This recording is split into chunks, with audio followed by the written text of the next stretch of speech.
The protagonist of the story is an ordinary programmer named Suzuki. Although it is often dubbed the king of all professions, tasting the 4 words of brilliant glory is not easy. Like many others, he also sells himself to capitalism, having to work even on Sundays. A new colleague of his, unable to withstand the pressure, had asked for leave, which is why Suzuki had to take over all the work that person left behind. While working, another colleague of his suddenly approached, conveying customer feedback. They wanted the World War game to be made easier for beginners, although they initially requested it to be made very difficult to attract players. Although Suzuki really wanted to swear, he kept his calm and proposed a solution. After character creation, players would receive a map scanning item, along with 3 bombs to help them clear everything in sight. If they managed to clear the area without using the item, they would receive a rare achievement. The idea was quite good, so the chubby colleague told Suzuki to make the changes accordingly. However, Suzuki was busy fixing a bug in a mobile game, so he asked his colleague to renegotiate the deadline with the client. During lunch break, while Suzuki was eating, he suddenly heard the cry of a little girl. Looking around and seeing no one else, he decided to approach and inquire.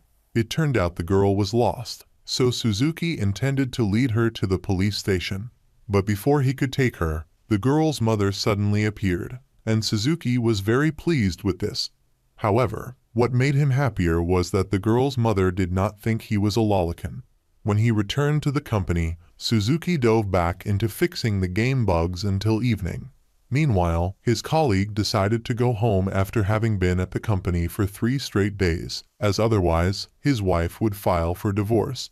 Meanwhile, Suzuki, who was already 29 and still had no girlfriend, wanted to stay at the company and sell himself to capitalism for as long as possible. 3 more days passed by, and Suzuki's eyes were no different from a panda's. Just when everything seemed nearly complete, he suddenly received a report from the game testing team.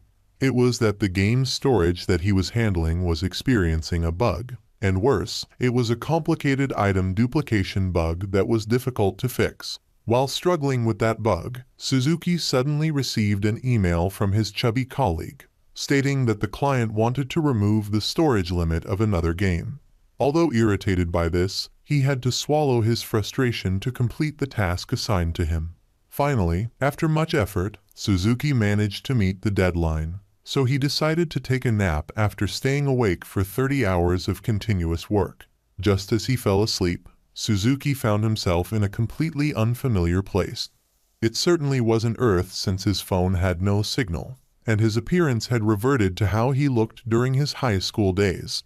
Looking around, he recognized the setting of this world. It was very similar to a blend of the 2 games he had been debugging over the past few days. And even the name Sato was very similar to the in-game name he often used for game testing. A few minutes later, he heard countless footsteps approaching him. Checking his skills, Suzuki found he could use Meteor Shower 3 times and 1 map scan. All these were his ideas to assist new players. After scanning the map, Suzuki realized all the dots turned red, indicating they were enemies 300 in number, all at level 50, while he was only at level 1. Therefore, he decided to hide instead of fighting. However, the enemies could still pinpoint his location and inflict damage, making him question whether he was actually dreaming. To overcome the current situation, Suzuki decided to use Meteor Shower. But then it seemed like a game bug because nothing happened. He tried using the remaining 2 attempts, but the results were the same as the first. However, as he was despairing, suddenly hundreds of meteors thunderously fell from the sky, taking down the snake-like soldiers one by one. Suzuki, meanwhile, was gaining a heap of experience from defeating them. When the meteor shower ended, everything around Suzuki was devastated. Yet there was one surviving soldier because he stood quite far from the impact zone. For some unknown reason, this soldier threw a sword at Suzuki, intending to fight him in the fairest way possible. Naturally, Suzuki was overwhelmed as he had no experience with swordsmanship. Fortunately, the soldier had little blood left after the earlier meteor shower. Knowing this, Suzuki threw sand and the sword at him, successfully causing the snake-like soldier's death. After going through that ordeal, Suzuki felt it was brutal, even if it was just a dream. Thus, he tried to log out from this place but failed. Luckily, he had learned the self-healing skill, and the wounds from earlier disappeared. Moreover, Suzuki's level had now skyrocketed to 310, with all his stats reaching their maximum levels, and he could reuse the meteor shower skill just by activating it. However, fearing it might consume too much mana, Suzuki tested it again. The result was that its firepower and range were immense, although he had tried to execute it far from his standing point. Fortunately, as Suzuki's level had increased, so had his stamina, enabling him to easily escape from the shockwave created by the explosion. Realizing he would become the villain if he continued using this skill, Suzuki decided to turn it off and only activate it in critical situations. Later, he checked his inventory and saw a water bag. He took it out, tried it, and found the water delicious, and the bag's water capacity seemed infinite. He also had a lot of money after wiping out the lizard-like creatures earlier. Suzuki continued checking his inventory and saw a cloak, which he then wore.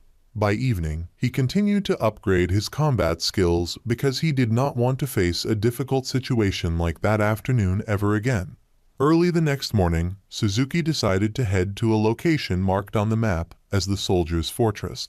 He crossed mountains and then continued through countless forests. After repeating this process for several days, Suzuki finally reached his destination. When he opened the map to check, he accidentally saw that there were more than 100 soldiers nearby, and beyond them, he spotted a wyvern. He decided to jump up for a better view, but the wyvern unexpectedly flew toward him and collided with him. However, the fall did not hurt him because his level was now too high. After that, Suzuki picked up a stone and threw it at the wyvern, piercing a hole in its wing. The wyvern, in agony, fled but unintentionally headed towards the soldiers from earlier. Thinking it was his fault, Suzuki chased after it to assess the situation. Indeed, the two sides encountered each other, and the soldiers were now collaborating to defeat it. Since Suzuki couldn't understand their language, he upgraded his translation skill, which allowed him to comprehend that the commander was giving instructions to all the soldiers. Although they coordinated well, their arrows couldn't penetrate the wyvern's scales. They managed to bring it down to inflict damage, but it was futile as the wyvern remained unscathed. The commander then ordered a girl named Yina to immobilize it. However, her magic was reflected back, causing her to be blown away. Seeing this, Suzuki leapt into the air and performed a heroic move to save the damsel. After waking up, Yina was very panicked to find herself in a very high place. Seeing this, Suzuki immediately jumped very high to leave the place, which astonished her. Once they reached a safer spot, Yina thanked Suzuki profusely. Observing her expression, Suzuki believed that he would have fallen for her instantly if it were back in high school. Following that, he introduced himself as Sato to her, and Yina politely introduced herself in return, intentionally emphasizing that she was still single. As they were conversing, an arrow suddenly flew past Sato's face. The one who shot the arrow was Yina's teammate, thinking he had kidnapped her. When Yina told them to calm down, Sato finally had the chance to explain that he was a merchant. However, they were still suspicious of this identity as he had very few belongings. Hearing this, Sato continued to boast that his carriage had run away due to a meteor shower earlier. But the girls still didn't believe him because if that were true, he should have run in the opposite direction. At that moment, Sato explained that he was visiting the tomb of a benefactor of his father, who was buried at the Soldier's Fortress, and he had encountered the meteor shower on the way and tried to catch up with the carriage but couldn't. However, the girls still didn't believe him and asked Sato to show documents, and the young man bluffed that he had left them in his coat on the carriage. Fortunately, thanks to his deception and persuasion skills, they decided to stop questioning him after that statement, and eventually, they allowed Sato to pass through to the city to make new documents. At that moment, he noticed soldiers in the distance collecting spoils from the carcass of a wyvern. According to Yina, the armor and cloaks made from their skin were very tough, so they could sell them at a very high price. However, on the other hand, the meat of this flying lizard tasted terrible, and only the people from the western regions and the slaves could stomach it. At this point, with nothing else to do, Sato took the opportunity to check the population of the city of Salu, thereby learning that 80% of the population were civilians and the remaining 20% were mostly slaves. And it wasn't just humans, there was also an elf and a demon among them. As soon as Sato finished checking, they all finally saw the city. When Yina asked the young man if he had any plans there, he mentioned that he intended to rent a room first. Hearing this, the blonde-haired swordswoman introduced him to a guest house named Jed. After entering the city, Yina asked to leave first as she needed to report back. However, before saying goodbye, she promised to look for Sato to repay him. As for Inona, she later took the young man to get new documents, and for this procedure, the officer asked Sato to place his hand on a magical stone. After he loudly stated his name, the scanning process began. As soon as the young man shouted his name, Sato, his status panel appeared. Of course, he would still be the main character, a master disguised because the information showed he was still at level 1. The officer was quite surprised to learn that Sato was an adult, as he had assumed he would be younger. This surprised Sato, as here, 15 was considered adult age. To get the permit, Sato only had to pay him a silver coin, and the merchant tax was waived since he was Yina's life-saving benefactor. Additionally, the officer gave Sato a seal that acted like a visa. However, it was only valid for 10 days. If he wanted to stay longer, he would need to renew it at this office or at the city hall in the center. If he was caught by the soldiers with an expired visa, he would be fined a silver coin, and if unable to pay, he would have to become a slave. After Inona brought Sato to a point where he could see the guest house's sign, she said goodbye. On his way to the guest house, Sato was very excited about the things around him. After a while, a busty young girl approached and took hold of his hand, then tried in every way to pull Sato to her own guest house, knowing he was new here. Through his assessment skills, he knew she was only 13 years old, which surprised him considering her mature appearance. Coincidentally, the guest house she led him to was the same one Inona had introduced. The guest house owner was a rather plump woman who was also the girl's mother. According to Sato, if she lost about 15 to 20 kilograms, she would surely become a beauty. After explaining why he had no luggage, the owner decided to charge him only a large coin to stay there and also offered a free dish if he dined at the guest house's counter. Sato immediately agreed and planned to stay there for 10 days. He then asked the owner what there was to eat, as he hadn't eaten anything substantial for the past few days. Since it was past mealtime, the guest house only had a few cakes left from earlier, so Sato had no choice but to settle for that. Subsequently, the owner asked Martha to clean the room of the foolish merchants from that morning. Surprised by her referring to them as fools, Sato inquired about the reason. According to Mosa, when the meteor shower occurred, they screamed and thought that the demon lord was declaring war on the dragons in the valley. Hearing this, Sato was astonished as he did not expect this world to have a demon lord. The guest house owner mentioned that it had been 70 years since the hero defeated him, and there had been no news of his revival. However, Mosa was not very worried about the possibility of the demon lord's revival, as he would attack the labyrinth city first, a place far from their current location. In the city of Salu, the wyverns were more of a concern. As Mosa was talking about that species, Sato asked about the dragons. She said they spend a lot of time sleeping and rarely come out, and the last one seen by humans was 2 years ago. Long before Mosa was born, a black dragon had attacked the city, causing significant damage. Sato was about to ask if there were any casualties when she suddenly had other guests, so he had to pause the conversation and enjoy his cake. At that moment, Martha appeared and suggested that mixing the cake with pickles would taste better. While she was free, Sato asked her about places where ready-made clothing could be bought. Martha enthusiastically recommended some famous tailors. While Sato was listening, his gaze was fixed on one spot. Since she was also free, Martha then volunteered to show him the way. As they were walking leisurely, Sato suddenly noticed a young girl being terribly mistreated simply because she was a slave, and no one wanted to touch her. Sato could not stand by and watch the mistreatment any longer, so he decided to intervene. The man there thought the girl was Sato's slave and told him to chain them and keep them in the western section. Sato then thoughtfully tied some wooden logs together for the young slaves. The other slaves were amazed by his kindness and did not forget to express their gratitude before leaving. Martha was also surprised to see Sato treating the slaves well, as according to her, slaves were not welcomed here. The reason was that many hunters and farmers had been killed by them when coming to the city to sell goods, but Sato suggested that it might have been the work of thieves and robbers.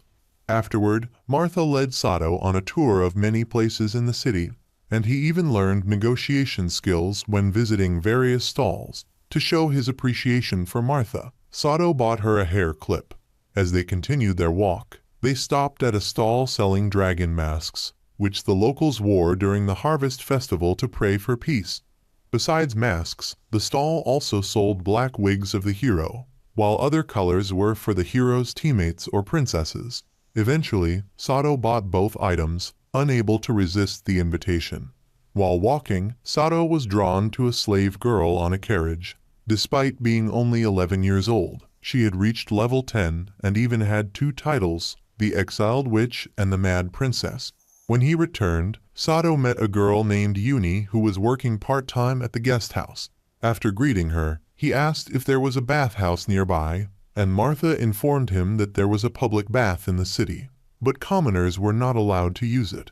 Normally, she would bathe behind the guest house where there was a well. Setting that aside, it was dinner time, and Sato decided to eat the dishes Martha recommended.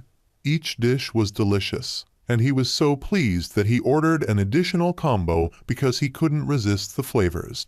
After returning to his room, Sato reflected on what he had experienced, and after some thought, he realized that the story here did not match the game he had programmed.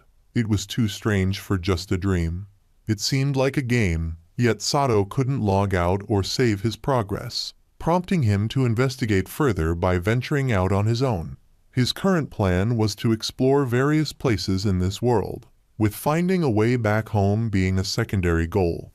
He believed that the more he explored, the more it would benefit him as a game developer. The next morning, Martha suddenly knocked on his door, informing him that his girlfriend was waiting downstairs. Confused, as he was unaware of having a girlfriend, Sato went down to check and saw Yina. She explained that she had no assignments for the day and wanted to take him on a city tour. Sato accepted the invitation because he didn't want to disappoint her. Subsequently, Yina led Sato to buy some pastries, and he gallantly paid for her, which left Yina quite flustered since she had intended to repay him for his help the previous day. However, for Sato, it felt natural as Yina had helped him navigate the city earlier. Besides those pastries, they also visited many places to try various other types of pastries. Among them was a dish called fried dragon wings, which were actually bat wings. As Yina was about to pick it up, a boy accidentally bumped into her, staining the blouse she had borrowed from her mother. At that moment, a girl appeared and offered to clean the stain using magic. With no other options, they had to rely on her help.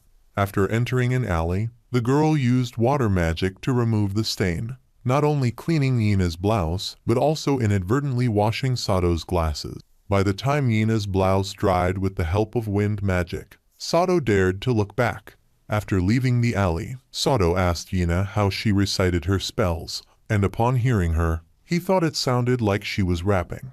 Further conversation revealed that Yina had only started studying magic seriously 3 years ago.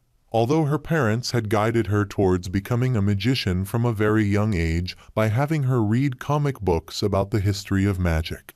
Yina enjoyed this upbringing and was thrilled by the prospect of being able to fly someday.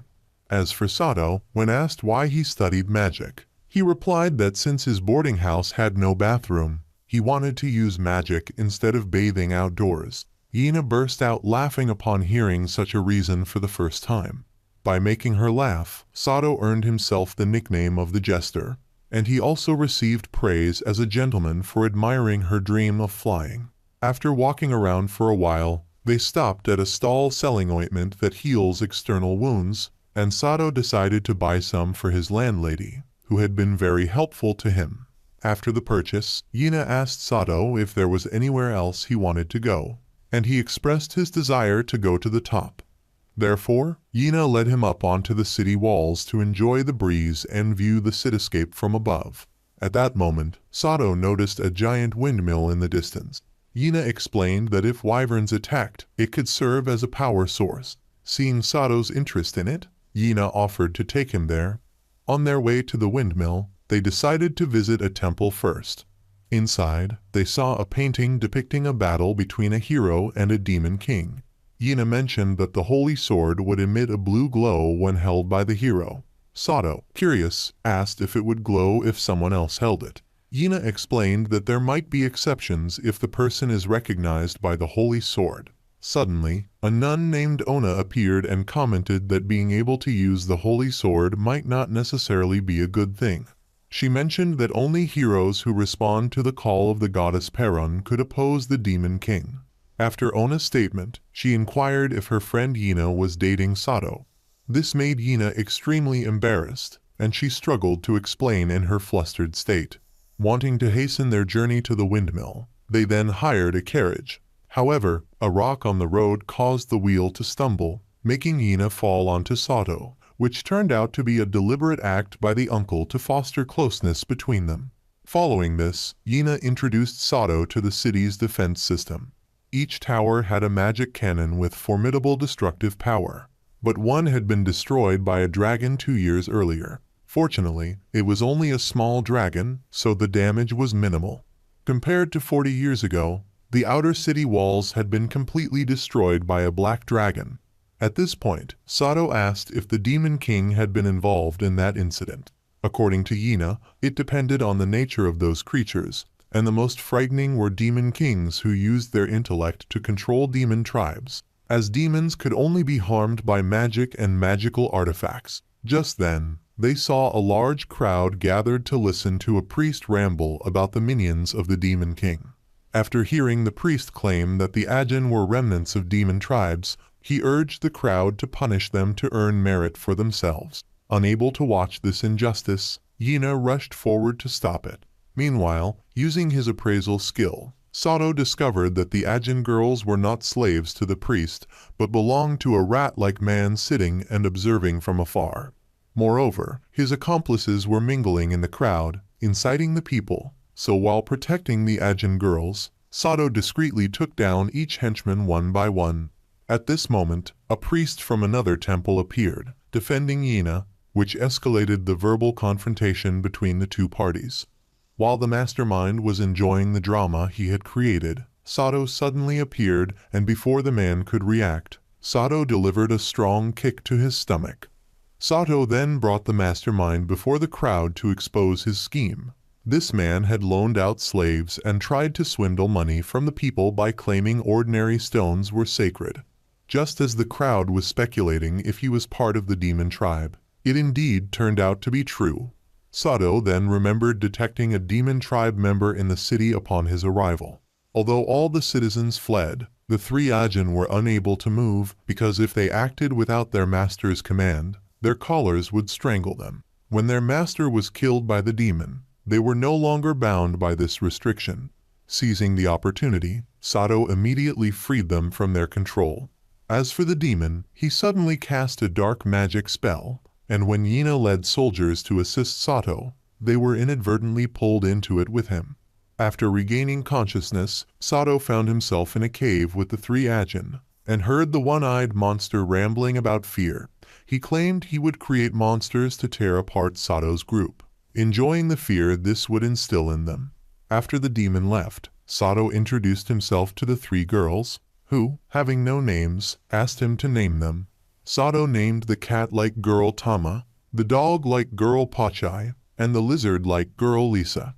After giving them towels and water to clean themselves, as well as ointment to heal their external wounds, Sato was pleased. Though the girls were initially hesitant to accept these items, they had never been treated so kindly, and it wasn't until Sato insisted, framing it as an order, that they accepted.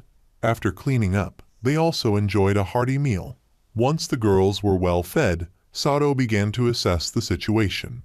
Using his skills, he easily determined a route through the labyrinth, including the locations of Yina and the soldiers.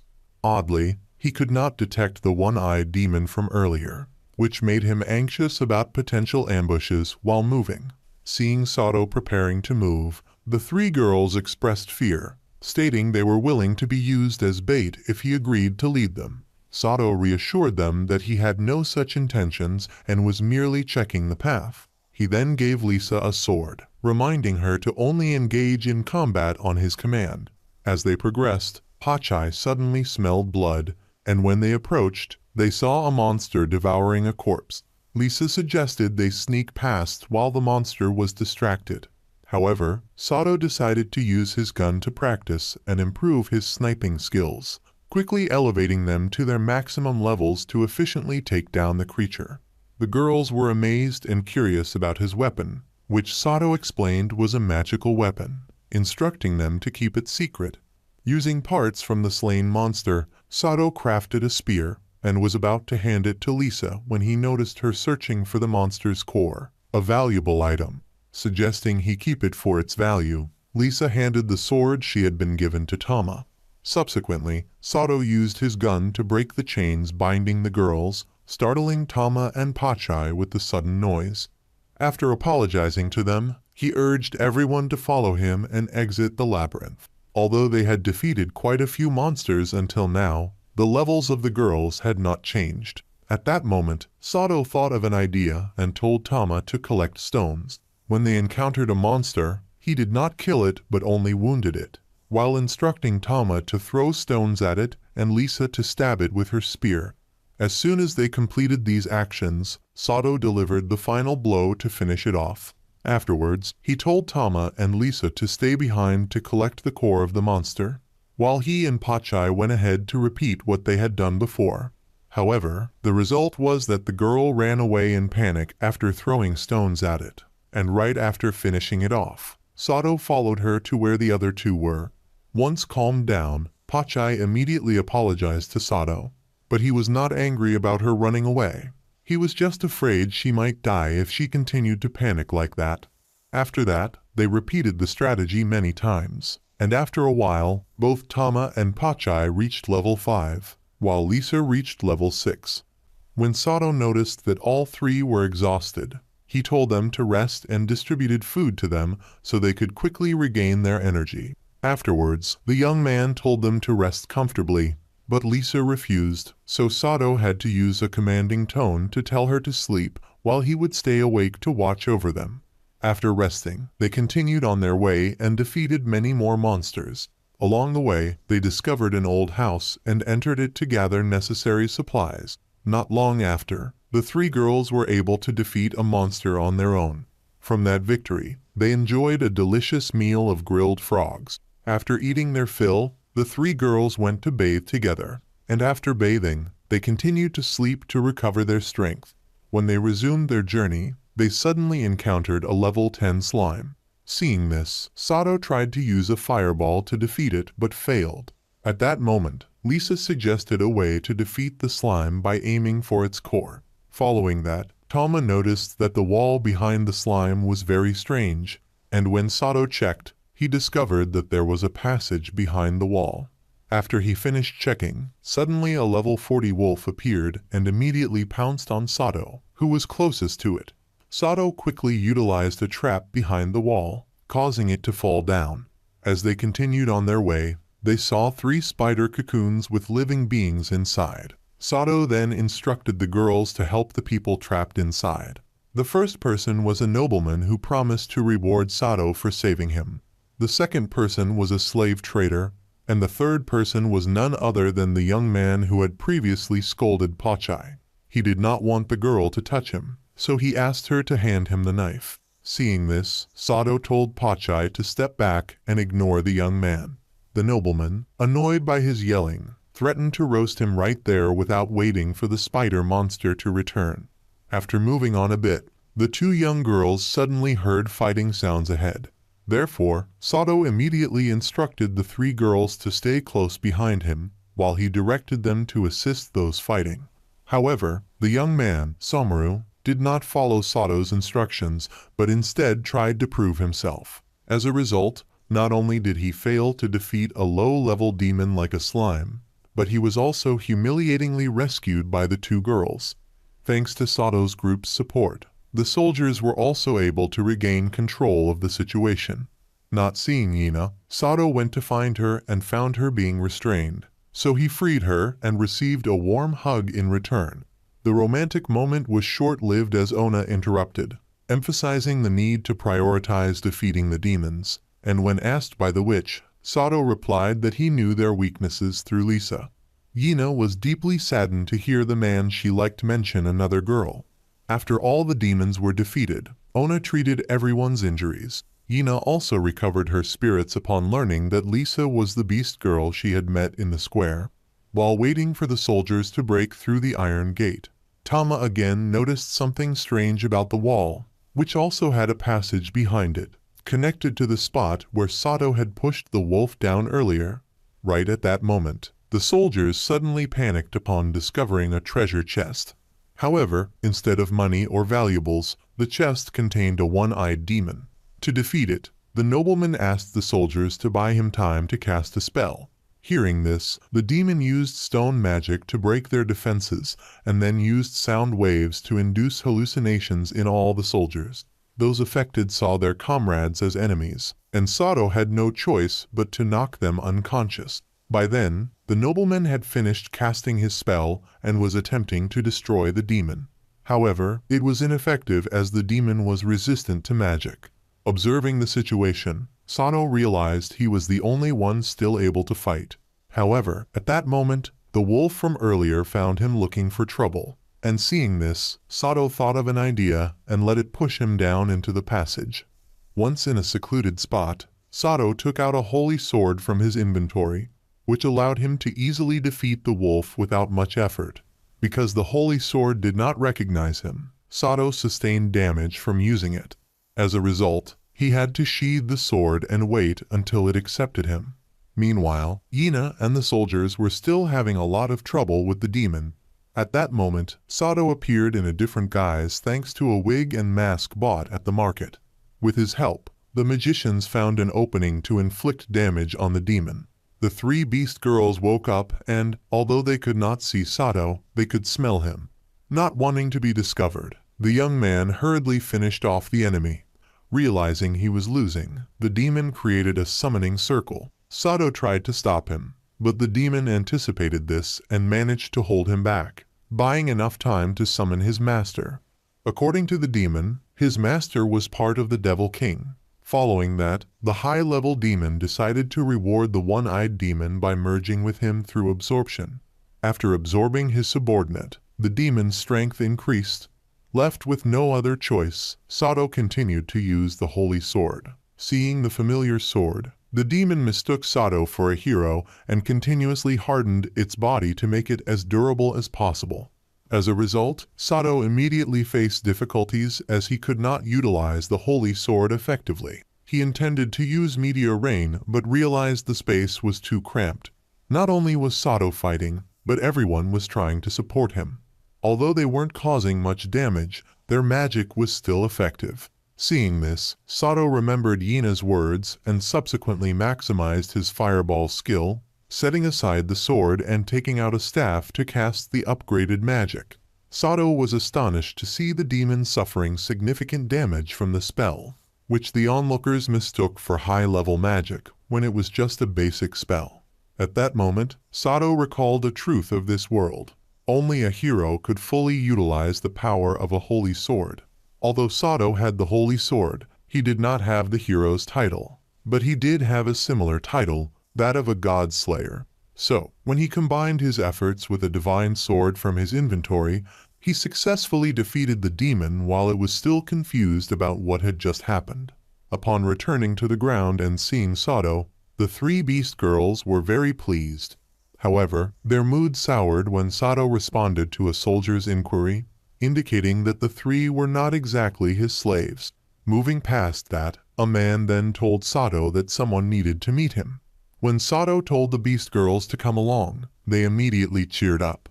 At that moment, the young man Somaru appeared. thanked the beast girls, and apologized to Pachai for previously kicking her. After the young man left, Yina suddenly ran up and hugged Sato, and after the battle, Sato finally received the hero's title. Thanks to Mr. Nidoran, the three beast girls officially became Sato's slaves. Aside from helping him with the paperwork, Mr. Nidoran also wanted to introduce some other goods. Then, from a humble shelter, a frail girl named Lulu stepped out to greet him. The second person was named Arissa, who was also the girl Sato had previously met on the street. What surprised Sato even more was how easily she pronounced his name. Skeptical, he then whispered the same sentence into the ears of the two girls. Only Arissa reacted when he mentioned in Japanese that there was a spider on their hair. However, Sato decided to choose both because he couldn't abandon them. Through Arissa's personality, he learned that she was an extrovert, quite different from Lulu, who was shy and fragile. Curious about Sato's slaves, Arissa later approached Pachai and Tama, naturally liking them and even complimenting how cute the girls were. Seeing this, Lisa stepped forward to greet the new members, and Sato was also delighted that they had no prejudice against slaves. Just as they entered the city, Lulu's stomach suddenly growled with hunger. Observing this, Sato tactfully suggested that the group should eat something, which brightened Pachai and Tama's eyes, while Arissa was amazed at Sato's kindness. Since the slaves were only ever fed black bread, at best with some hot soup, and Lisa's group was only given one meal a day. When hungry, they would pick whatever edible things like flowers and wild grass to fill their stomachs. Hearing this, Sato later treated the girls to a lavish meal. Their eyes sparkled seeing all the delicious food in front of them. However, all the girls were very polite and waited until Sato gave permission before they began to enjoy. Pachai and Tama, having their first taste of such good food, forgot to blow on it to cool it down, while Arissa was nearly overwhelmed by the cuteness of the two girls. Though not comparable to the meals at the Jed hostel, the food here was quite to Sato's taste. Unlike him, the young slaves were not used to spicy food. Only Lisa could handle it, so she advised the others not to overdo it and to try other dishes. At that moment, Sato noticed that the girls' clothes were all worn out, so he decided to go out to order some more food and take the opportunity to buy new clothes for them. Lisa offered to accompany him, but Sato instructed her to stay and eat with everyone. After shopping, the young man saw a stall selling grilled chicken skewers, so he stopped by to buy some because he had heard Lisa mention liking the dish. On the way back, Sato suddenly saw a group of beastmen who were hungry, so he decided to give them the grilled chicken skewers and promised to make it up to Lisa later. The girls looked very bright after Sato bought them new clothes. Even Lisa had to acknowledge her master's aesthetic sense. Afterwards, Sato led the girls back to the Jed Inn. As the number of people had increased, the young man planned to rent another room. However, according to the landlady, the inn was fully booked at that time. But what bothered Sato the most was the unwelcoming looks everyone gave to the slaves. Therefore, Sato decided to camp with them, and the two young ones would stay in his room. At that moment, Arissa suddenly spoke up, asking her master to stay calm, then secretly used her powers to win the sympathy of the people around. After hearing her, their attitudes changed, and the landlady also suddenly remembered that the stable of the inn was still usable. Sato then used his powers to create a mattress for the three slave girls and instructed them to scream if someone sneaked in, and he would come to rescue them. When returning to the room, Lulu tried to help Sato change his clothes, but the young man said it was not necessary. He was even more embarrassed when he saw both the girl and Arissa had taken off all their clothes, and when Sato commanded them to get dressed, Arissa was very surprised, and Lulu started crying thinking she couldn't help her master. Seeing this, Sato stepped forward to put a coat on her and told her not to do such things anymore. Later, while deep in sleep, Sato suddenly learned spiritual magic and resistance to spiritual magic. When he slowly opened his eyes, he saw Arissa sitting on top of him. Not only was she not wearing anything, but she also forcibly kissed him, and if it hadn't been for his resistance to spiritual magic, Sato might have made a mistake. Arissa was very surprised to see that he could neutralize her skills. To prevent Arisa from causing more trouble, he forbade her from using magic. Now Sato realized that it was Arisa who had used it on the people at the inn earlier. Therefore, besides forbidding its use, he also asked her to lift the spell on them. However, she pretended to be naive as if she did not know anything. Seeing this, Sato upgraded his interrogation skills to make her confess everything. Thanks to this, Sato learned that from their first meeting, Arisa had fallen head over heels for him. Her sleek black hair and innocent face making her wish to have him as a husband. Now that Sato was her master, she didn't want him to serve her because she couldn't accept that, so she used magic to have him. But the truth was, initially, Arisa only intended to sneak onto the bed to watch Sato sleep. But she couldn't resist her own desires, and that's how the situation escalated. Afterwards, Arisa admitted that she was also Japanese, like Sato. More precisely, she had reincarnated here and retained the memories of her previous life. Guessing from Sato's black hair, she assumed that he had been summoned here as a hero. Arisa also mentioned that Sato was the second Japanese person she had met in this world. But the other was not Lulu, it was actually her great ancestor. If born in Japan, Lulu could have become an idol with her looks, as people in this world didn't find her attractive. Returning to the earlier topic, Arisa then asked Sato whether he was reincarnated or summoned.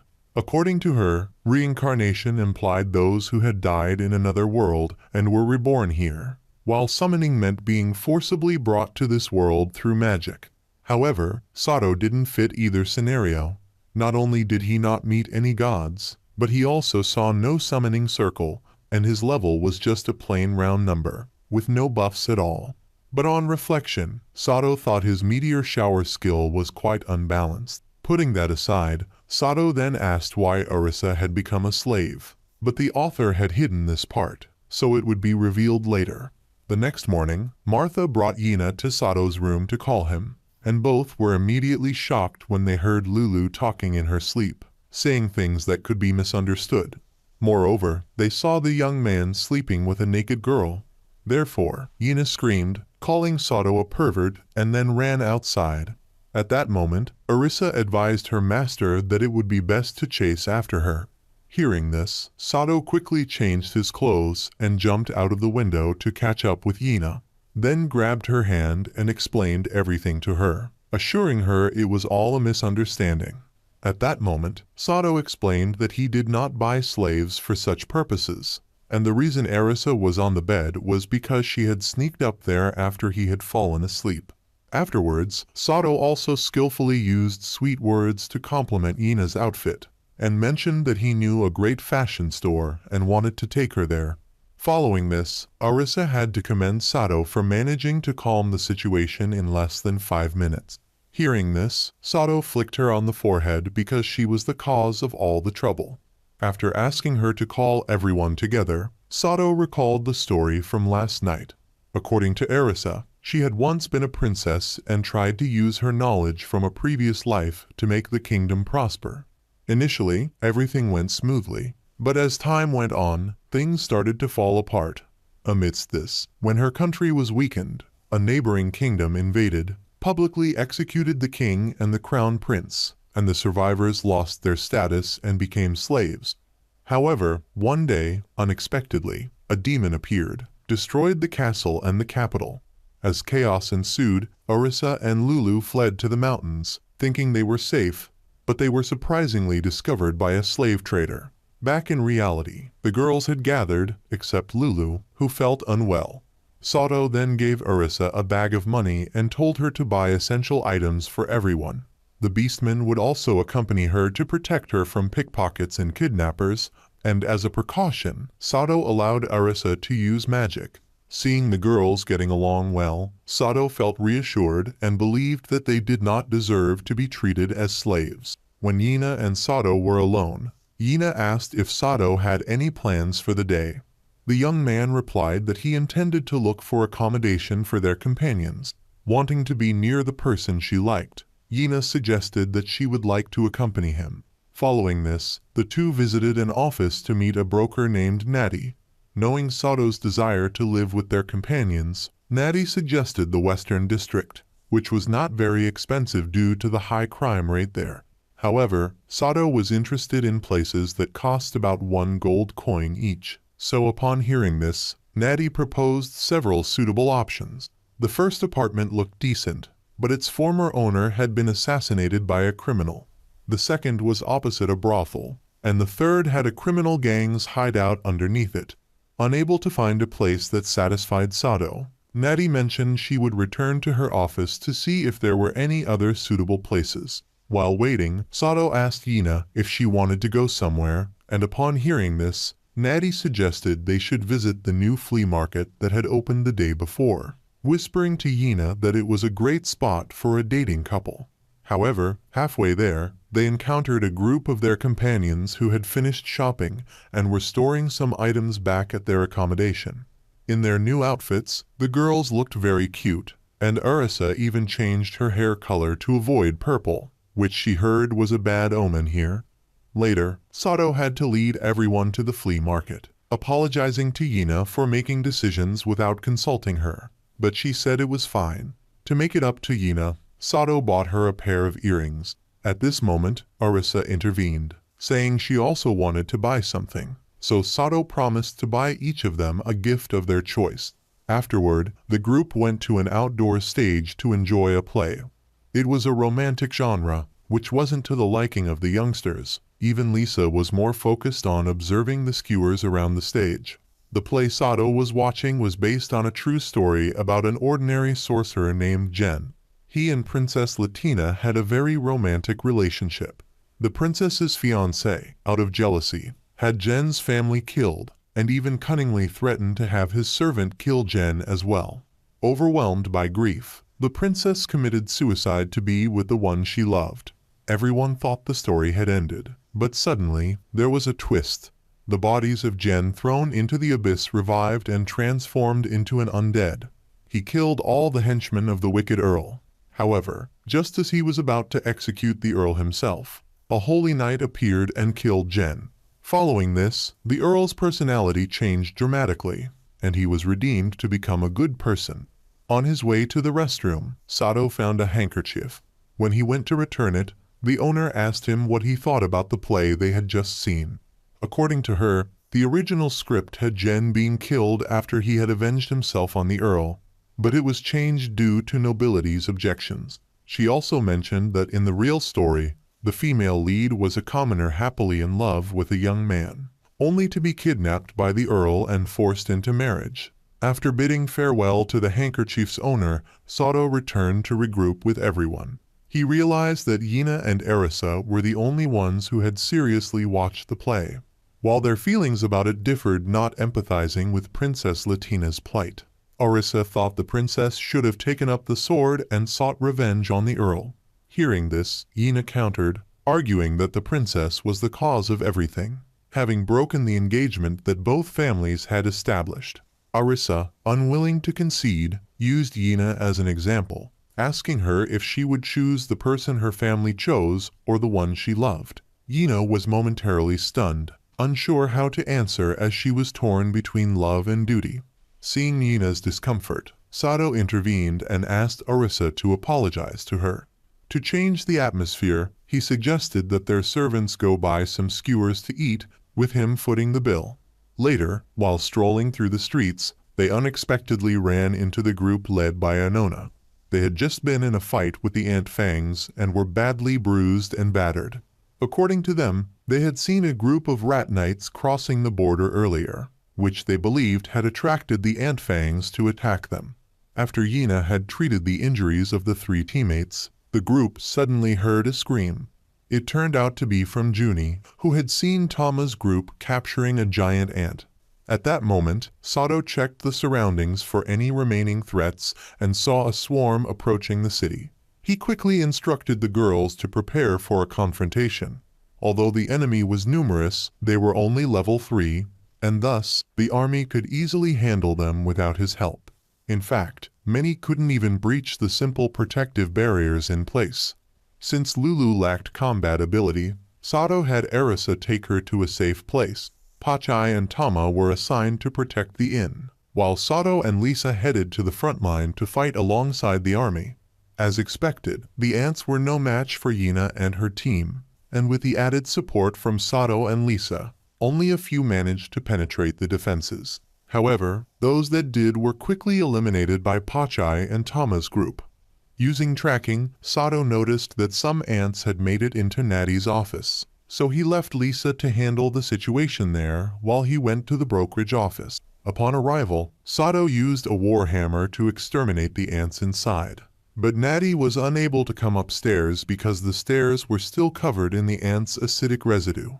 As Sato was looking for something to cover the stairs for Natty, her manager appeared and helped them out. To show her gratitude, Natty kissed both young men. Natty explained that her manager was actually a spirit of the forest, not an elf as many mistakenly believed. This confusion dated back to the first generation of heroes, who referred to long-eared beings that way, and the misconception had persisted over the millennia. After leaving the area, Sato saw the army disposing of the ant corpses. When Yina saw Sato, she ran towards him but clumsily fell into him. She expressed regret that their outing was interrupted. Though she wanted to continue, she had to postpone it due to other commitments. Meanwhile, Sato noticed Lisa being coerced by a man from the army into selling a monster core. Immediately recognizing that the man was trying to exploit government regulations for fraud, Sato took out his merchant's license and demanded the man write a receipt for the transaction. The man argued that there was no need for such formalities as it was not a case of theft. However, Sato, as a merchant, insisted on meticulousness, even when dealing with deities, emphasizing the importance of careful transaction. Thanks to his diligence, Sato discovered that the man had written down the wrong amount and demanded the correct payment. The extra money helped when night fell, allowing the group to throw a lavish feast, which was further enhanced by several dishes gifted by the innkeeper as a thank you to Pachai and Tama for protecting the inn during the ant attack. During the celebration, noticing that Lulu was still unwell, Sato went out to buy medicine for her. On the way, he encountered two individuals he had rescued in the maze. Seeing their sincere desire to repay him, Sato couldn't refuse them. This led him into a tavern where several girls were serving near his table. After leaving the tavern, Sato spotted an owl's feather, and soon heard the sounds of a fight down an alley. Running towards the noise, he encountered several mysterious figures and quickly drew his gun to deal with them. He then realized that the person being chased was the rat knight mentioned by Anona's group. Despite being severely wounded, the knight asked Sato to take care of a princess first. Sato then brought both to Natty's place, but found her and the manager asleep, so he had to pick the lock to enter. Upon hearing the noise, they came downstairs to see Sato, who promptly apologized for breaking in uninvited, explaining that he did so wanting the manager to meet someone he knew. However, when the manager saw the rat knight, he denied knowing him. It turned out that the person Sato wanted to show them was not the knight, but a little sprite named Mia, whom the manager indeed knew. According to him, Mia was her name. Upon hearing some noise, the little girl suddenly woke up, but after seeing Sato and complimenting him on his beauty, she fell back asleep. At that moment, the situation of the old rat engineer worsened. Seeing this, Natty decided to run and call the priest to treat him, and Sato also wanted to accompany her because he was uneasy about her going out alone at this hour. The next morning, when Arisa learned that Sato had been to the Blue Tower, she scolded him. Despite having a young, beautiful girl at home, green and fresh, he did not know how to enjoy it, and instead, his body smelled entirely of animal fur. Sato then explained that he had gone out last night to find medicine for Lulu, and along the way, he accidentally saved a beastman who was on the brink of death. Hearing this, Arisa showed a jealous expression and asked Sato if the person was male or female. Although Sato told her it was a male, she still made wild guesses, claiming that perhaps her master preferred fencing, which is why he had not touched her. At this moment, Lulu woke up due to the noise from their argument. Seeing this, Sato told Lulu to take care of her health and handed her the medicine bag. After changing clothes, the young man went to Natty, and according to her, the rat engineer had passed the critical condition. Mia was not injured at all. She was just tired and exhausted. According to the manager, Mia showed symptoms similar to mana depletion for a long time. When Sato used his appraisal skill, he found out that Mia was neither ill nor cursed, so although very slowly, her mana was gradually recovering. Natty mentioned that a mana potion would speed up the recovery, but it was very expensive, and another way was to take Mia to places rich in mana like ley lines or sources. Unfortunately, the two locations that met these requirements were at the Count's Castle and the Dragon Valley. The second location had already been conquered, so Sato was uncertain about going there. However, before he could make a decision, he suddenly heard a noise upstairs. Knowing that Mia had woken up, he told Natty to go up to her. As soon as she saw Sato, the little girl told him that he was a spirit user. However, the young man had never seen a spirit before, and according to Natty, only those with spiritual sight could see them. After explaining, she told Sato to stay with Mia while she would go downstairs to cook. When only the two of them were left, the young man asked the girl exactly what a spirit was. He was taken aback when Mia described them as something very soft and shiny. Feeling helpless, Sato tried to ask the girl to say good morning in the language of the elves. Thanks to that action, he later learned the language and understood that spirits exist along ley lines to nourish them. Having left his charges at home for quite a while, Sato then asked for permission to return. But seeing that Mia did not want him to leave, he promised he would come back soon. As soon as he got back to the lodge, Sato saw Arisa teaching writing to the beast children. So the young man decided to check what the kids had learned. It turned out that every card depicting animals in their eyes summed up the word meat because the kids answered with beaming faces, so Arisa couldn't bear to correct them. Concerned for the future of the children, Sato later corrected them directly. A moment later, Martha suddenly appeared and told Junie to stop playing and get back to work. But she was astonished when the girl said she had finished everything. It turned out that with the help of Tama and Pachai, the girl had completed everything so quickly. During lunch afterwards, Sato told everyone about Mia and the Mouse Knight. When they learned that she was a princess, the girls then expressed their desire to meet her. Lulu would also go because her health had improved significantly. When they actually saw Mia, everyone was amazed not only by her beauty, but also by the color of her hair. Seeing this, Sato felt reassured about leaving Mia in the care of the kids. However, it seemed that the girl could talk to strangers because Sato was there. Later, when Sato went downstairs, Natty suddenly asked if he was a merchant, as she found it strange that he did not have a carriage like other merchants. Hearing this, the young man continued to boast that his horse had run off after a falling star. After hearing his answer, Natty expressed her intention to introduce him to a place selling carts, as a merchant friend of the manager was about to retire and was very eager to sell his along with 2 horses. Sato was grateful for the suggestion about the carriage, but he did not have a license to drive it. At that point, Lulu mentioned that she had experience with horse-drawn carriages and could teach him. Hearing this, Sato immediately asked Natty to introduce him to that carriage, surprising her because he did not even ask about the price. Fortunately, at that moment, a carriage passed by outside the window, allowing Sato to use his estimating skill and ascertain its value. This enabled him to propose a reasonable price, including a commission for her. The next day, Sato and the girls had a camping session outside the city walls. Thanks to Arisa's adept coordination, they prepared everything very quickly. She even created old-world utensils like a kettle for use. As a result, the group led by Tama made noise when they heard the water boiling from it. Sato explained that the sound was just to let everyone know the water had boiled, and the noise was because the water turns to steam when heated. At this point, Arisa intervened, saying that such an explanation wouldn't be understandable to the kids, so she simplified it, explaining that after the water boils, it produces white smoke, and when the smoke is strong, it can easily lift the kettle lid. It's similar to how when a person blows on something, the steam helps create a sound. After having their fill, while Sato was watching the kids play, he suddenly spotted 3 white dots approaching them. They were the beast children to whom he had given food before. Wanting to thank Sato, they had picked a lot of fruits for him. Although he wanted to accept them not to disappoint their feelings, he thought the kids needed them more.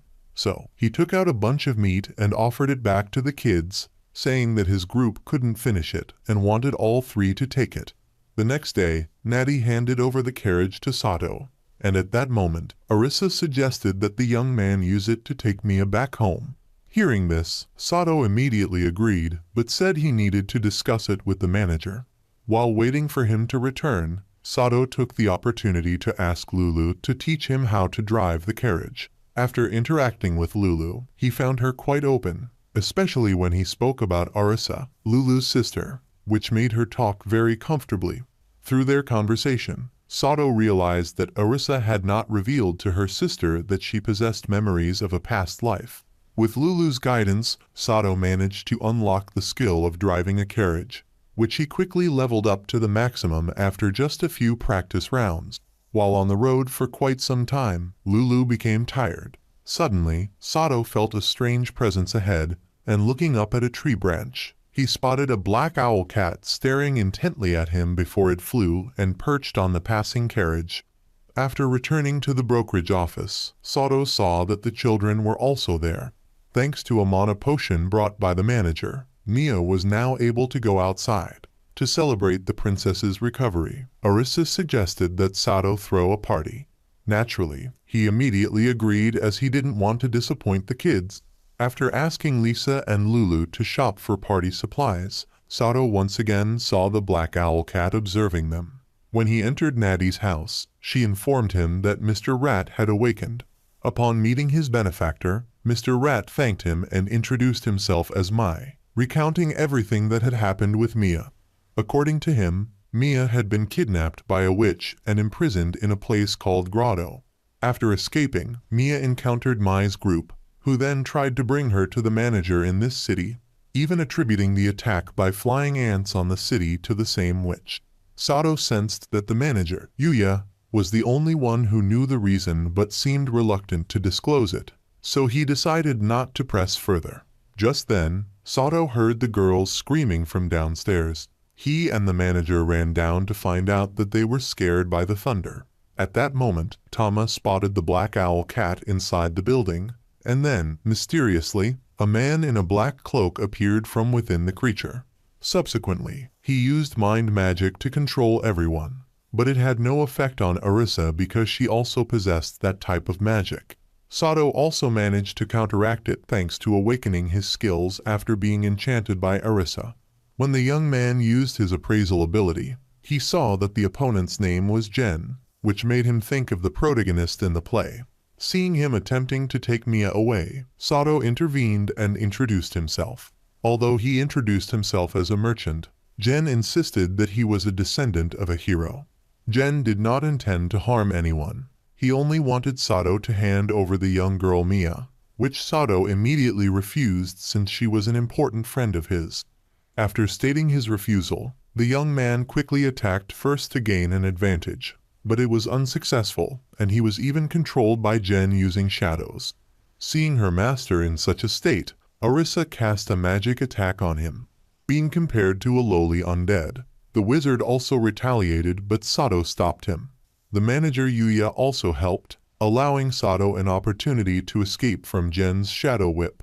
But the power disparity between the two sides was still very large. Not wanting to involve everyone, Mia then told them to leave her behind. Hearing this, Arisa scolded the young girl while secretly chanting a spell behind her back. Realizing this, Sato stepped forward to talk to Jen to distract his attention. Even though he already knew the identity of the enemy, he still pretended to ask to buy some time. And after preparations were complete, Arisa told Sato to step aside so she could attack Jen. But the result was still a failure even though she used her most unique magic. At that moment, seeing Arisa's purple hair, he realized she was a reincarnated person. Moreover, he told Sato to advise the young girl to limit using the skill from earlier if he wanted her not to become a plaything in the hands of the gods. After saying this, he grabbed Mia and used the shadow whip to block Sato, while challenging him to follow him to a place called the Cradle if he was not afraid of death.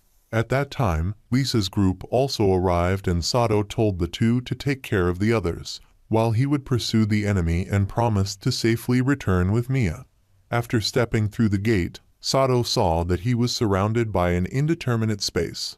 Here, Sato's endurance and physical strength gradually diminished over time. Even his map scanning skill was unusable. After some reflection, Sato realized that this space was similar to a game, so he later used his abilities as a programmer and successfully broke through it. The scene before Sato's eyes then resembled a divine temple, where Mia was also present and being taken care of very kindly. At that moment, Jen suddenly appeared and was surprised that Sato could make it there.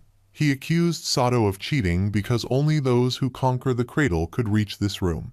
This made Sato think that Jen was indeed the administrator of that space. Hearing this, Jen countered, saying it was not a game but a challenge, and that heroes who wanted to reach this place first had to conquer it. They would then earn the right to challenge the immortal king, which was him. However, Sato was not much interested in those matters. His priority was to rescue Mia. But he could not do so immediately because he was then pushed out of the king's room by the wizard. The purpose of Jen was to make Sato conquer all the trials in the cradle again from the beginning. By this time, Sato could use his map scanning skill, and with it, he knew this place was adjacent to the territory of Count Ray, a place rich in mana, so he did not need to worry about rescuing Mia. However, he could not return empty-handed, so he decided to enter the tree to rescue the girl. After stepping through the door, Sato immediately encountered the enemy, but they were only low-level monsters and did not pose much of a challenge. Thanks to his map scanning skill, Sato knew that the cradle had a total of 200 floors, with the floors divided into groups of 10, and every 20 floors, there was a spiral staircase that helped him ascend further. One thing he needed to be aware of was that the higher he went, the stronger the monsters would be.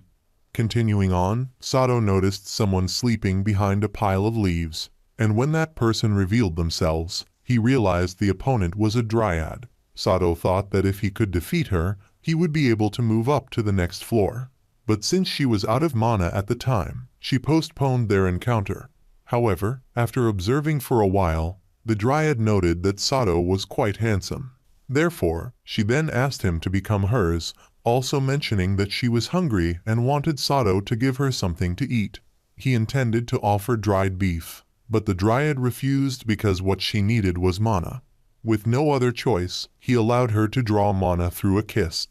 Receiving a large amount of mana from the handsome young man satisfied the dryad, and afterward, she opened a path for Sato to go deeper inside. There, the young man saw an abandoned laboratory and also found a journal belonging to someone named Toya. It stated that his elf tribe had a strangely weak attachment to life and an unusually fragile will to resist, which is why many young elves had perished in mazes. The cradle was created to instill a survival will in elves when they faced danger. However, no one had completed it in the last 100 years. The master of the cradle admitted that creating it was a mistake, so he decided to seal it until the elf tribe needed it again. Through the name, Sato realized Toya was related to Mia and the manager, so he speculated that this might be why this place needed Mia so much. After leaving that room, Sato asked the dryad how to ascend to the upper floors. She cheerfully told him to just stand in the middle of those fairy mushrooms and asked him which floor he wanted to go to. When the young man said he wanted to go to the master room of the cradle, the dryad replied that it was impossible, as she could only take him as high as the 100th floor. That floor housed the defense knights, who were very strong, and she did not forget to caution him to be very careful. When he reached the 100th floor, he was faced with 3 girls who looked very similar to each other, and next to them was a formidable golem. Since there was no prior preparation, the girls asked Sato to hold off attacking and go arm himself with weapons before they would properly welcome him. According to them, he would be allowed to continue if he defeated the guard team in this room. Not only that, but he would also receive a reward if he won. After saying this, the girl in the middle ordered the level 30 iron golem to attack Sato. At that moment, the young man noticed the word Emith on its head, so Sato then shot the letter E off, effectively defeating it as meth means dead. The girls, being pre-programmed, displayed a surprised look, which was quite bland, but they also smartly decided to retreat, realizing they couldn't fight him. Even number 7 among them knew how to use the tactic of stalling for time for the other two. After a coordinated strike, numbers 5 and 6 retreated, leaving number 7 to fight alone. However, she too was quickly defeated by Sato with just a punch. After neatly arranging a resting place for number 7, Sato began exploring the 100th floor room. There, he found many weapons and expensive potions, so he decided to take some necessary items.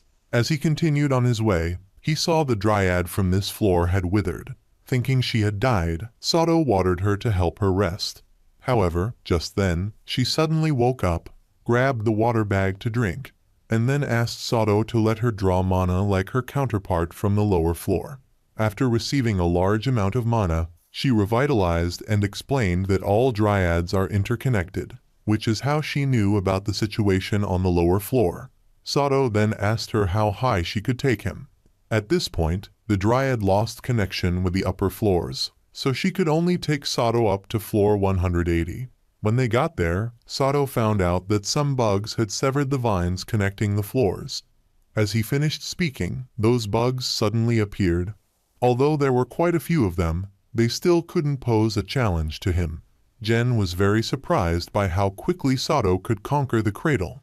But Sato was not interested in that. He only wanted Jen to release Mia peacefully. However, for the wizard, Sato still lacked the capability to face him directly, and had to first face his minions to earn the title of hero. Then, he would grant Sato a reward of a long-lost holy sword. Jen mentioned that if Sato handed it over to any king, they would grant him glory beyond imagination. With that, he called all his subordinates to be Sato's opponents. Realizing there were new additions to the lineup, but only 7 people because one of them had been defeated by him on a lower floor, Sato was quite surprised. Not only had the wizard strengthened his subordinates, but he had also enhanced Sato himself. However, before Sato could ask why, the wizard found a higher vantage point to enjoy watching the battle unfold. As soon as the witch left, his minions attacked Sato wildly. To destroy the golems, the young man pulled out a spear to learn its skills, and then upgraded it to the maximum level to be able to pierce through them. As for the robot girls, Sato simply used martial arts to defeat them. However, no matter how many times they were knocked down, they got up just as many times. This confused Sato, so he asked the girls why they wanted to sacrifice themselves for someone who only saw them as pawns. Unanimously, the girls stated that it was their wish, and then continued to attack Sato wildly. After several such instances, they exhausted themselves and could no longer stand. Before the last robot guard lost consciousness, she asked Sato to help their master fulfill his wish. The young man's performance greatly pleased the witch named Jen, who, as previously promised, gave him the holy sword as a reward.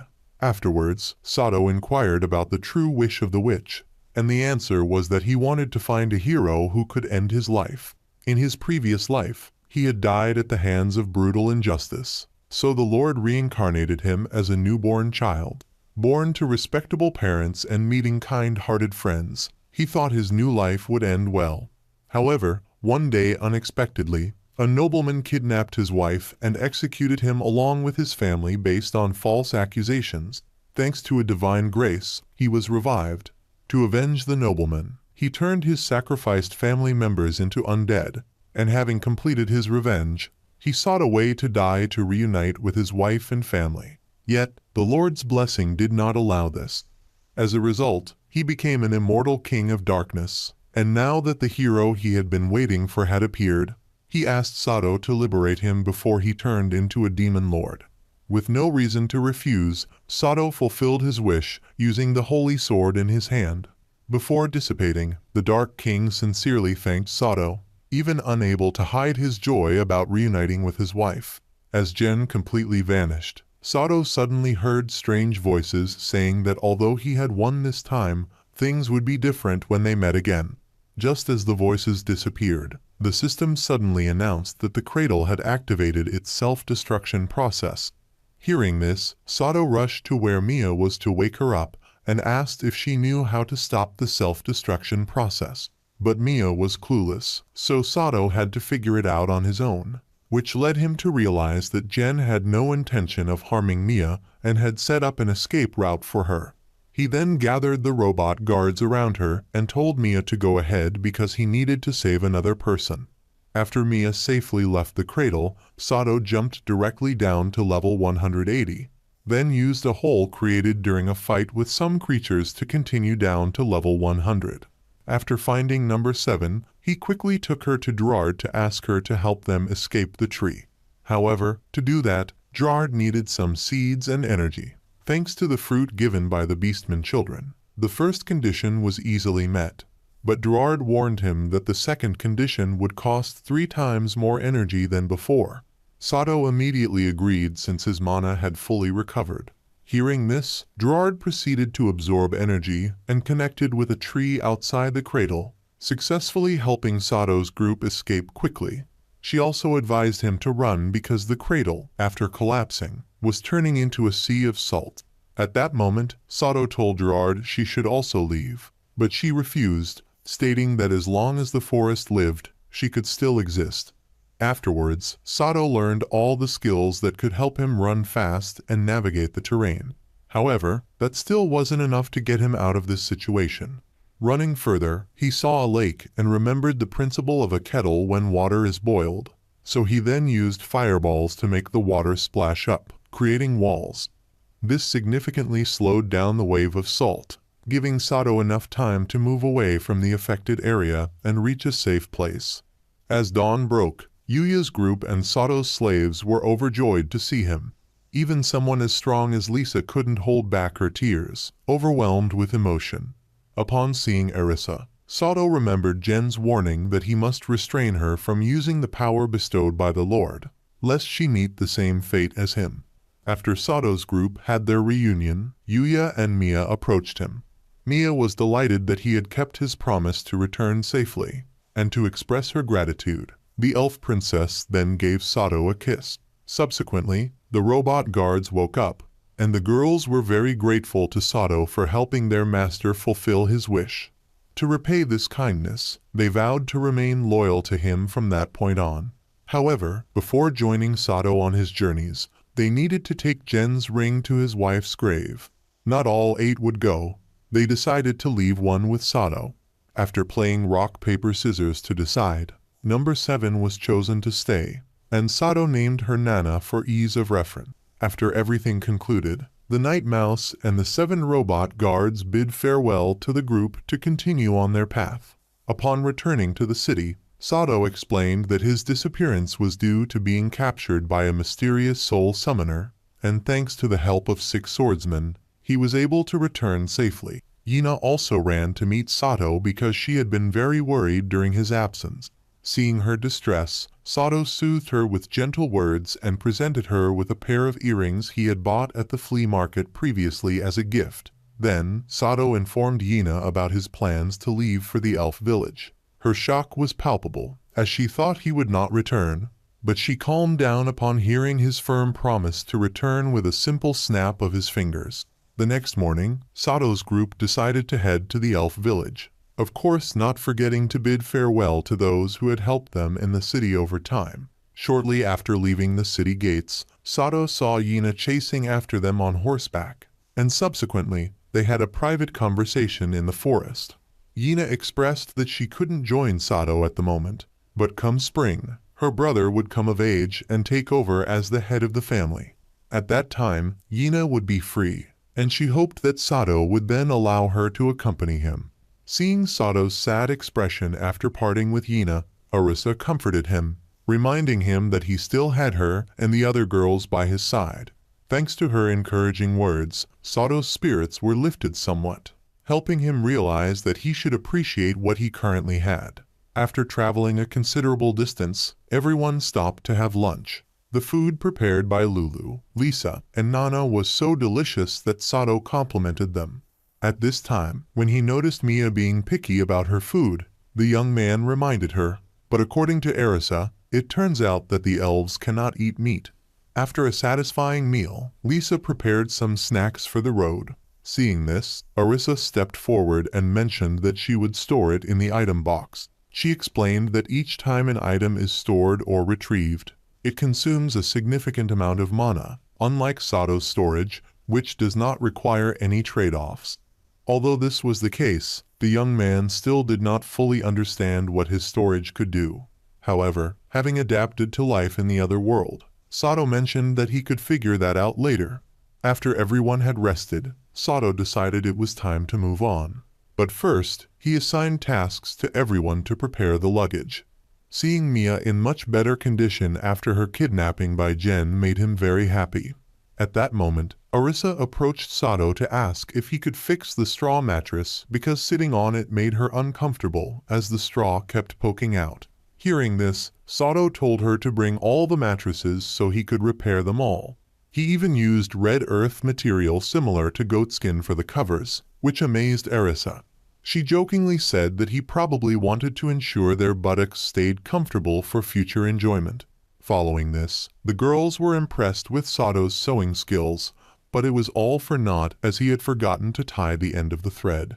After he had repaired all the mattresses, he made a stuffed duck. Nana found it extremely cute and wanted to own it. And to be fair, Sato then made one for each person.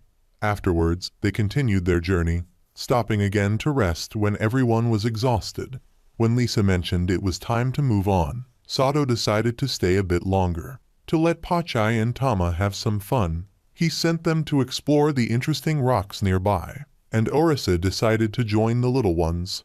Meanwhile, under a tree, Nana was intently observing Mia playing a leaf flute, and the melody was so profound that Sato approached to praise her. Seeing her master's interest, Nana asked Mia to teach her, but Sato had to remind her that Mia does not like to be called a princess. Lisa and Lulu also joined in, and everyone showed promise except for Sato, who was hopeless. Even after enhancing his musical skills, his leaf flute playing was still no better than Conan's singing abilities, to the point where even Arisa couldn't believe her ears. Setting that aside, she suggested they walk over to a certain spot, and Sato was surprised to find Torii gates before him. He felt strangely familiar with these gates. Suddenly, a memory flashed in Sato's mind.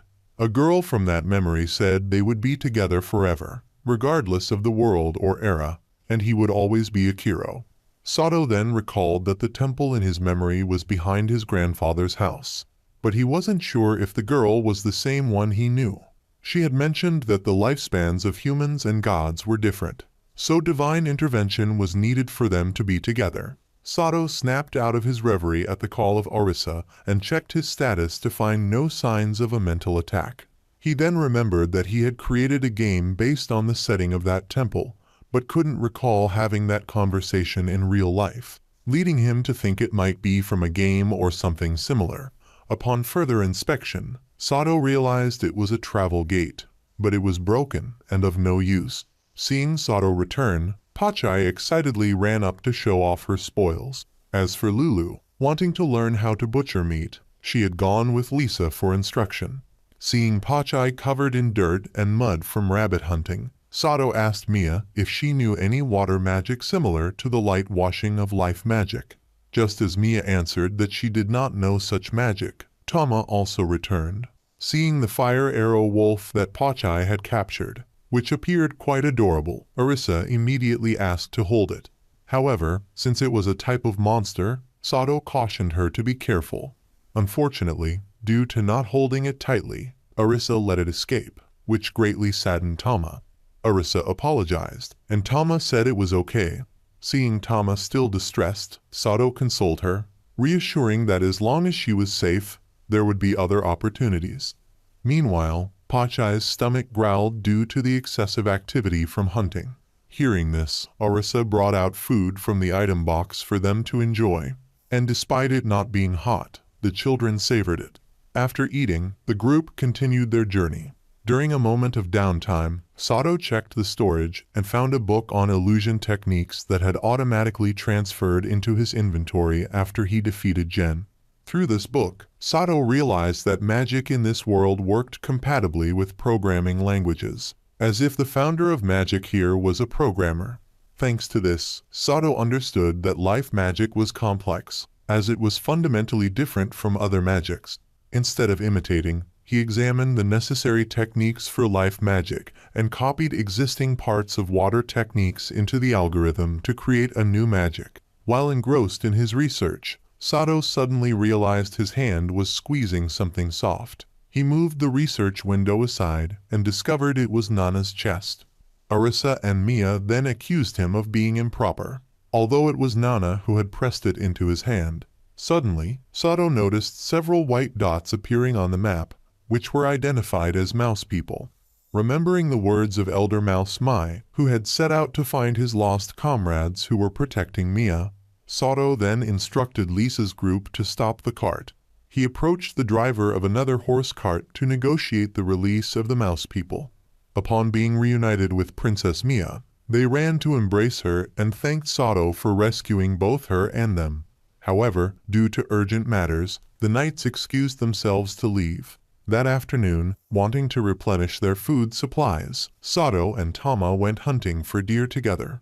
Sato chose Tama to accompany him on the hunting trip because he wanted to cheer her up after the incident with the wolf. However, the girls ended up getting muddy again, so Sato asked Mia to try out the new magic he had developed. He had transformed water magic into cleansing bubbles that successfully removed all the dirt from the girls' bodies. That night, while the girls slept, Sato stayed up to guard and decided to experiment with his storage. He discovered that the maximum distance he could retrieve items was 3 meters, and that his storage could separate components of mixtures, although it could not separate solutions like salt water. He also attempted to see if he could dissect insect carcasses to save Lisa the time needed to butcher the prey that Tama and Pachai caught. Despite many attempts, it was unsuccessful, but his storage still proved superior to Orisa's item box. For example, when he placed 2 burning papers into the storage, they reacted differently. The paper from the item box had completely extinguished when retrieved, whereas the paper from his storage was still burning intensely. The next morning, Sato prepared a lavish breakfast for his slaves, which he had made the night before and kept hot in his storage. After breakfast, the group continued on their journey. After traveling a considerable distance, they were reunited with Elder Mouse Mai and his team. They had built a grave for the mouse warriors who had sacrificed themselves in the battle to protect Mia.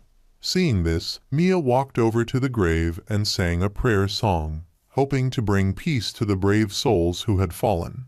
Afterward, the old rat Mai gave Sato a bell called the Bell of Silence because the young man had won Princess Mia's trust. After a long journey, Sato stopped at a town to relax with some alcoholic beverages.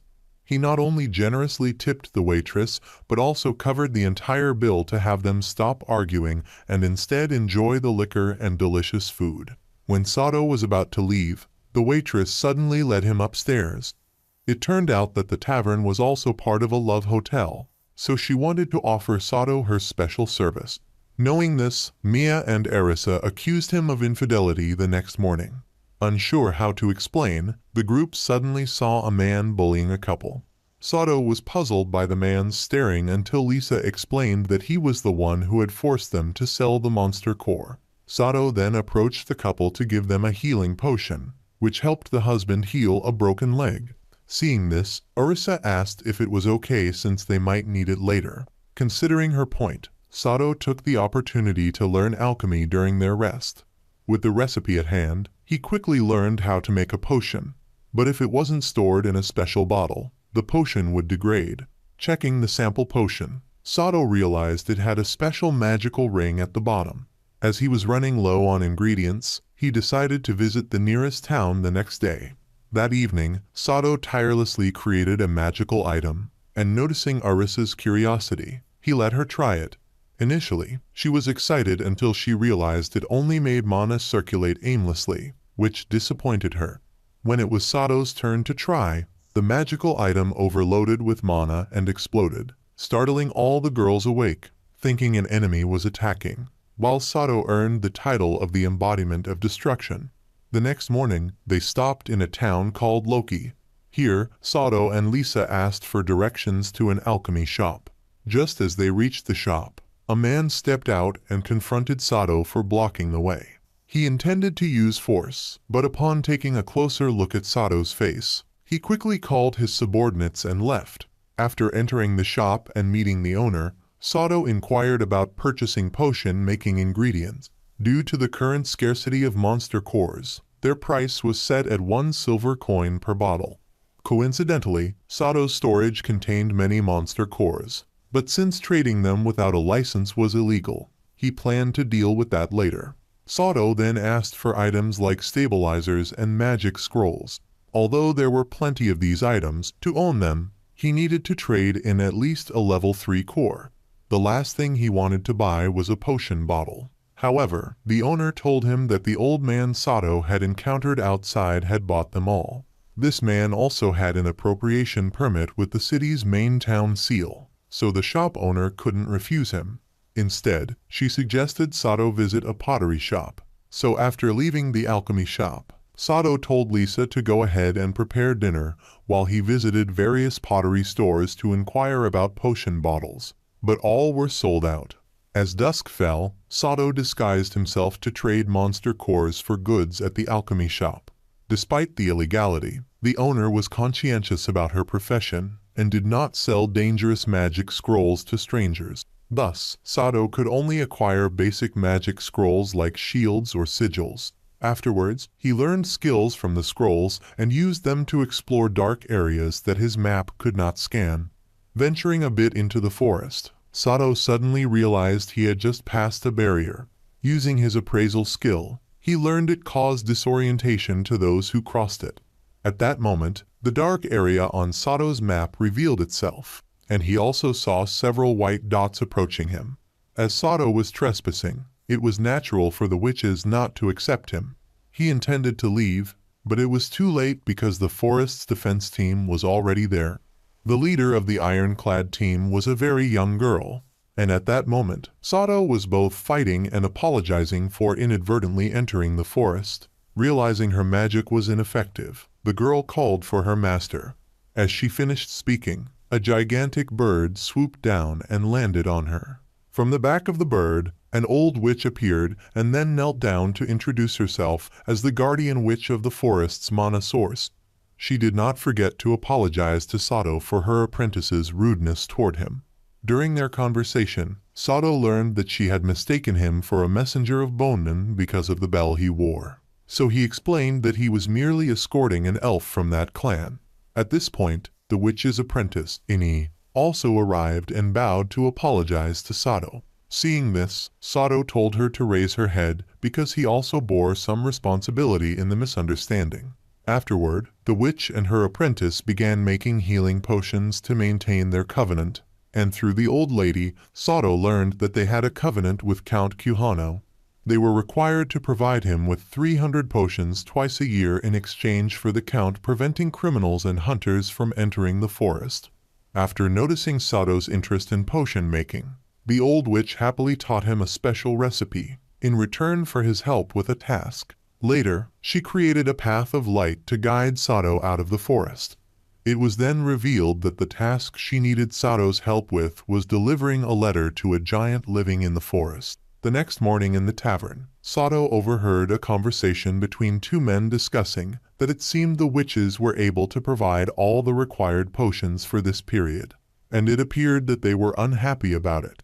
At this moment, the craftsman making potion vials that Sato needed to meet was present, and the purpose of this meeting was for him to learn how to make those items. However, according to the town's regulations, he couldn't teach others, but it was still possible to circumvent the law by registering as a pottery apprentice. Then, Sato continued using his skills to eavesdrop on the two men, learning that the white-haired man was plotting to become the lord instead of just the town head.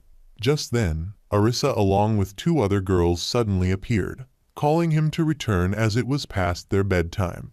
The next morning, as Sato was leading the girls to the pottery workshop, he suddenly noticed Ini being chased by a group of nefarious individuals. Meanwhile, the young girl was in panic, fearing that her potions would be damaged. Fortunately, Sato's group arrived just in time to rescue her from the attackers. However, there was an ambush behind the gate, causing her carriage to collide with them. As a result, a large number of potion bottles intended for delivery to the Count shattered into pieces. Only 120 bottles remained intact, but there were a few broken ones with some potions still salvageable, so Sato collected them into his storage. Altogether, there were about 10,000 milliliters, allowing him to repackage them into 40 complete bottles. Afterwards, the group went to the district head to deliver the intact medicine bottles. However, he was unyielding and even used the treaty to make things difficult for them. The voice of that man sounded familiar, but Sato could not remember when he had encountered him. Later, the young man tried to negotiate to make up the quantity with bottles bought from the market. However, the district head rejected this once again, stating that only the bottles prepared by the witches were acceptable. Sato had not heard the old witch mention this, so he realized that the man's plan was to prevent the treaty from being passed. He also recalled that this was the man whose conversation he had overheard the previous day. The man's goal was to clear the illusionary forest to build a new town there. Sato then asserted that this was surely not part of the treaty and questioned who had added those terms. In response, the man questioned how Sato was aware of the treaty details. Sweating, the man accepted Sato's acquaintance with the witch in the forest and agreed to accept the same quality bottles as a replacement. Naturally, Sato did not forget to request a written confirmation to avoid any further disputes. Although they successfully negotiated, they only had 3 more hours before the deadline, leading Ini to sadly state that they could not possibly prepare the remaining quantity in time. At that moment, Lisa's group arrived with plenty of medicinal ingredients. Even with the ingredients, Ini claimed it was impossible, as even if they prepared the medicine in time, they lacked the bottles to store it. That's when Sato realized why they had been buying so many medicine bottles, and why the two men had been so calm earlier. When Sato's group mentioned the need for 180 bottle casings, the pottery workshop owner was amazed. However, Sato did not intend to involve him in their troubles, only wanting to borrow his kiln. Realizing they might be struggling, the owner agreed and even offered to help them make the casings. Sato then assigned tasks to each person, urging the girls to work together to overcome the challenge. However, this task was not easy at all, as those who were new to the craft like them found it difficult to control the centrifugal force of the rotating table. Only Sato was able to shape it through the skill system. But the problem lay in drying them, as it would take 5 days for them to dry in the season's weather. If they were put into the kiln like that, they would explode. Hearing this, Sato used the system to create magic that could eliminate the moisture. The result was that they were not completely dry when he asked Mia to test the spell. Then they continued to work on shaping the bottle casings, and as soon as they had the required quantity, the pottery workshop owner put them all in the kiln. While waiting for the finished products, they helped Ini with the medicine preparation, and once that process was complete, the group went to check on the kiln. The pottery workshop owner said that all they needed to do now was wait for it to cool, and they could use it by dusk. At that moment, a shady merchant appeared with some henchmen and claimed that Sato's group was making the bottle casings without permission. According to the town's laws, he would have the kiln destroyed, and as a result, the bottles were completely shattered. After the thugs had left, Sato apologized to the owner about the kiln and borrowed the bird on Ini's head to contact the witch. Shortly after, Arisa discovered something odd about the fragments. Seeing this, Sato smiled and revealed that he had placed some defective casings in to deceive them, while he had quickly stored the real bottle casings in the storage room as soon as he saw the shady merchant. He then took one out for Arisa to see, and it broke immediately due to the sudden change in temperature when taken out from storage. So, the next task was to find a way to reduce the temperature of the casings. At that moment, Sato suddenly remembered the item box, where he had previously experimented by putting a burning paper inside and it had extinguished when taken out again. Therefore, he then tried transferring a bottle casing into the item box and then back to storage. The result was that it cooled down completely just as he had expected. After that, The group went to the office of the white-haired man for him to sign the delivery confirmation. The shady merchant was skeptical, but then fell silent upon hearing the Count's people confirm the story. Then, he continued to ask Sato what trick he had actually used, and Sato clearly responded that it was all thanks to the hard work of everyone involved. Following this, Sato told the district head to quickly sign and stamp the documents, but he ignored these requests and refused to communicate, stalling for time. At that moment, Count Kuhano suddenly appeared and said he would sign the papers for Sato himself. His presence was due to the witch recounting all of the district head's misdeeds, which was also why Sato had used the bird on Ani's head to contact her. Pressured by the Count, the white-haired man then turned hostile and cast a spell to attack him. However, his magic was ineffective against the Count, who was no ordinary man given his rank. When the Count was about to kill the two men, Sato intervened by knocking them down. When the Count asked why he did that, Sato mentioned there were children present. Hearing this, the Count sheathed his sword and remarked that the witch had a very fine friend. Before departing, Sato once again apologized to the pottery workshop owner, who reassured him that it was all right, as he had now received permission from the Count to trade freely. To express gratitude towards Sato, Ani gifted him a magical lantern, and he also received the title Friend of the Witch bestowed upon him by the old witch. Afterward, the group continued on their journey, and the next morning, Sato woke up to find Nana sitting on him. As he was about to touch her body, Arisa caught them. Hence she tried to prevent any inappropriate behavior. However, Nana was just asking Sato to adjust her platform system. To do this, he needed to place his hand near her heart and channel mana into it. At this point, Mia suddenly appeared and suggested Sato touch her back instead of her chest, as his hand would still be near her heart without losing effectiveness. Even though Sato only touched Nana's back afterward, she made sounds that one should not hear in front of parents. This made Arisa very jealous and eager to take Nana's place. Every time Yina received a letter from Sato, she would proudly show it to her teammates and then giggle to herself while reading its contents. Back with Sato's group, while they were sitting down for a meal, Lisa and Pachai brought in a type of wild plant. Pachai insisted it was edible because it smelled very fragrant, prompting Sato to be the guinea pig and try it first, finding it surprisingly sweet. After confirming the plant was edible, he encouraged Pachai and Tama to try it. However, instead of eating normally, they licked it off his hands gently. Seeing this, Arisa handed Sato a napkin. But when she seemed to be using the opportunity to lick his hands as well, he stopped her.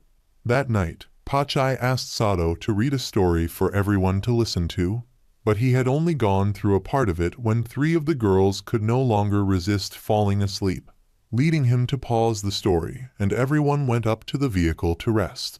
The next morning when Sato woke up, he found himself surrounded by the girls, which made Arisa very jealous because Sato was enjoying his harem without her.